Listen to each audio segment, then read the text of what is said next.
Hello, today I'm going to show you how I would put together a math packet for the students who are not going to be able to be on the internet.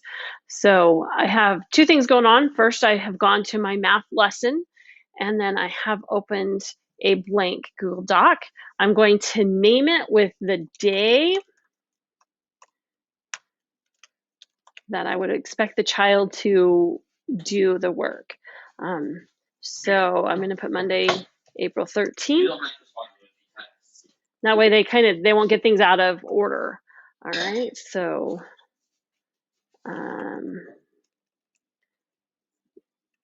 math lesson. All right, so then the next step that I'm going to do is actually open the full lesson on Navigator. So I'm going to go ahead and open that up as a PDF. And then I'm going to look through the lesson to see if I can find an example or an explanation that would work for the student to visually see what we're doing. And then I'm going to take a picture of that, a screenshot of it, and then paste it into my document. So just quickly glancing over. I need to know what the assignment will be as well, so that I kind of know what kind of picture I'm looking for. So I'm going to look at the problem set.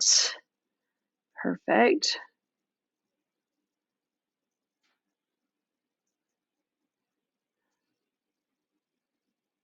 So I think on this, the problem set, the part that I want the student to use is going to be the picture part here, and then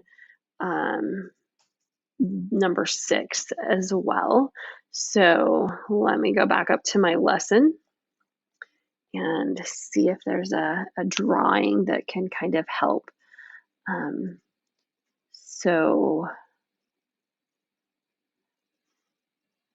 I'm going to actually, so when I take a picture, I'm going to do the continue to count by tenths to compose 1 kilogram. I'm going to do Shift, Control, Command 4. That's going to give me the crosshairs here to take a picture. I'm going to be very careful to not get any extra stuff in that. Now I'm going to come over to my page lesson here, and I'm going to glue that down. Now that's a photo, so it's going to move all together. So you have to keep that in mind. All right. If you wanted to copy and paste it as words, you could. Then you can change the size of it too, which I may do in a minute when I go back. But I want you to notice too here that I clicked the middle part. That means that if I were to type things, it would go around it.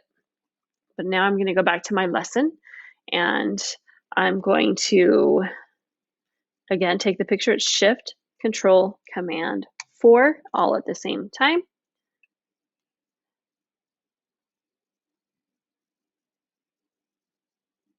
I'm going to take a picture of that right there.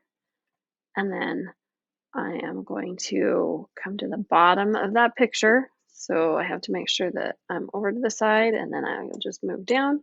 So my cursor's underneath it, and that's where my next picture will go. All right. I am also going to click on that middle section right there. It just helps me move things closer together so that I can fit more. All right. So now they've got a visual and they've got some words that they can follow to do the lesson. Now I'm going to go back to my my lesson and to my concept or my problem set. All right. And I'm going to take a picture of those parts.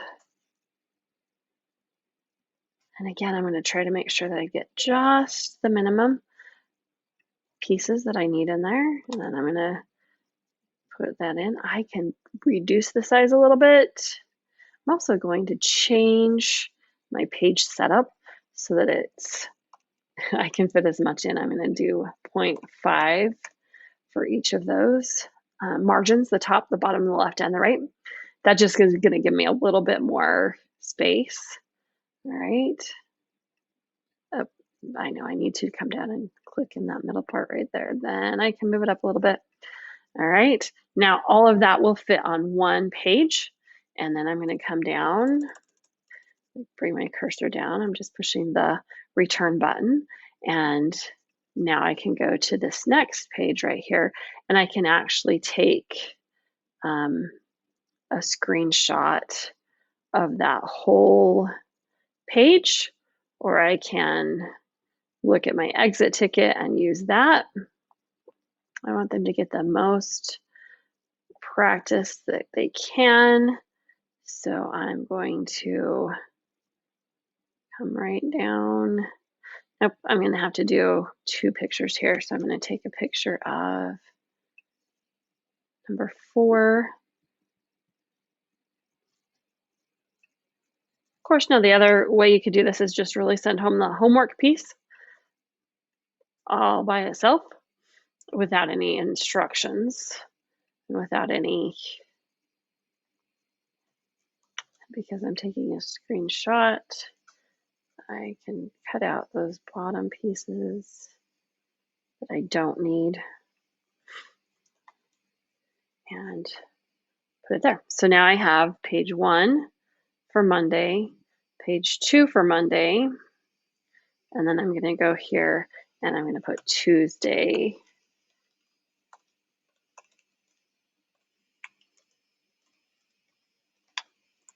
All right. And I can put the math lesson or module 6, lesson 1 if I want to, so that it's labeled. And then I would move on to the next. I would put all of them in one document so that I've got my 10 pages here. Remember, when they print them, they'll do front to back. So it will be 5 pages of math. And I can say that as one file that so then I am only attaching a couple of files. That's how I would do that. I can do the same kind of process for any reading activities as well, and build something that's kind of condensed more, and I can get more different things in it. So that's that.